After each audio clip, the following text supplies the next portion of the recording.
Il y a aussi le fameux « Parle-nous du Tawhid ». Ça, c'est un grand classique. Le Tawhid, pour donner une définition sommaire, c'est l'unicité de Dieu, l'unicité d'Allah.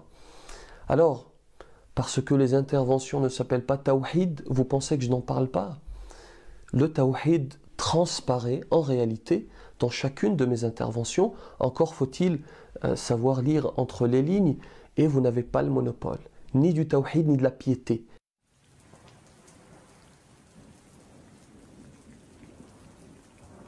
يا إمام الرسل يا سندي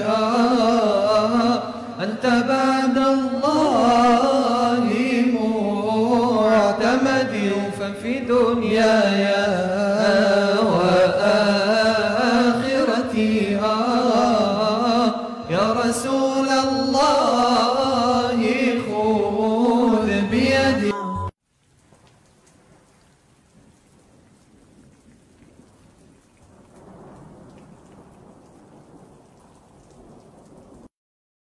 وعليكم السلام ورحمة الله وبركاته. هذا استغاثة بالنبي عليه الصلاة والسلام، وهذا هو الشرك الأكبر. فالاستغاثة عبادة، والعبادة لا تكون إلا لله، لا تكون لأحد، لا لملك مقرب ولا لنبي مرسل. إذ تستغيثون ربكم فاستجاب لكم، فالاستغاثة تكون بالله عز وجل. ولا تجوز الاستغاثة بأحد إلا أن يكون حيا قادرا حاضرا يسمع كلامك، فهذا حينها تستغيث به، كقوله عز وجل فاستغاثه الذي من شيعته على الذي من عدوه فوكزه موسى فقضى عليه. فهنا إذا كان حيا يسمع وقادر لا حرج. أما تستغيث بالميت فهذا من الشرك الأكبر.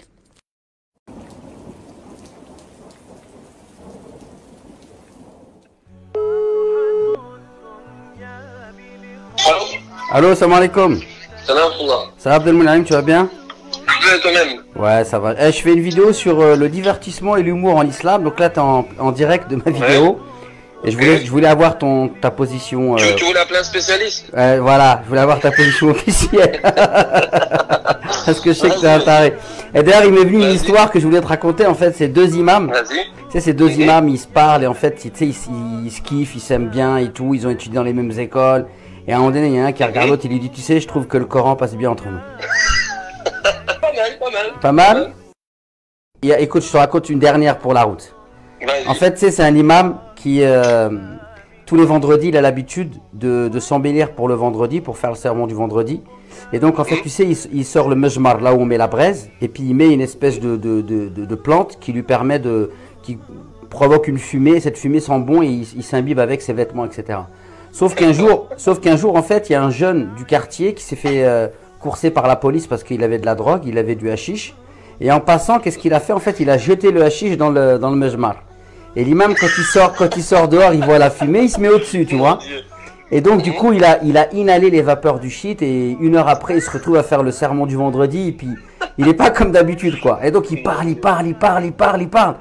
Jusqu'à ce que les gens se lèvent et partent, et il reste plus qu'une seule personne. Donc il descend voir cette personne-là, et il lui dit pourquoi les gens sont partis?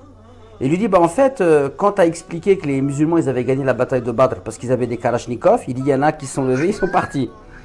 Et il lui dit, quand tu as expliqué que les musulmans ils avaient gagné la bataille de Uhud parce qu'ils avaient des avions F-16, il dit, là il y en a plein qui sont partis.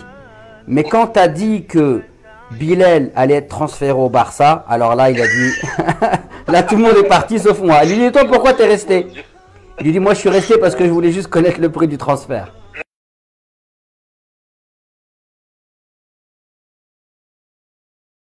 وَلَئِن سَأَلْتَهُمْ لَيَقُولُنَّ إِنَّمَا كُنَّا نَخُوضُ وَنَلْعَبُ قُلْ أَبِاللَّهِ وَآيَاتِهِ وَرَسُولِهِ كُنتُمْ تَسْتَهْزِئُونَ لَا تَعْتَذِرُوا قَدْ كَفَرْتُمْ بَعْدَ إِيمَانِكُمْ